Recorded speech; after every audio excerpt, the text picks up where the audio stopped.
አርበኛ ሴት ማለት በጸሎት የምትጋደል በስራ የምትመሰገን። አርበኛዋ ሴት ቻናል ሴቶች መንፈሳዊነታቸውን፣ መጽሐፍ ቅዱሳዊ ጥሪያቸውንና ማህበራዊ ግዴታቸውን እንዲወጡ ለማገዝ የተጀመረ ቻናል ነው።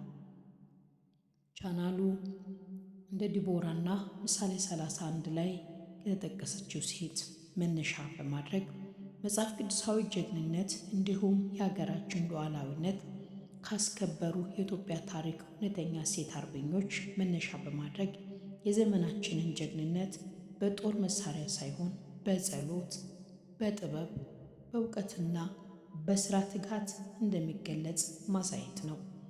ማቴዎስ ወንጌል ምዕራፍ 5 ቁጥር 16 ላይ በምሳሌ መጽሐፍ ምዕራፍ 31 17 ላይ ጥቅሳችን ላይ በመመስረት በቃለ መጠይቆች በስብከቶችና በተለያዩ ትምህርቶች አማካኝነት በትዳራቸው የታመኑ በቃሉ የሚመሩ እንዲሁም ለቤተሰቦቻቸውና ለማህበረሰባቸው በጎ ተጽዕኖ ፈጣሪ የሆኑ የክርስቶስ ደቀ መዛሙርትን ማፍራት የቻናሉ ዋና ተልዕኮ ነው።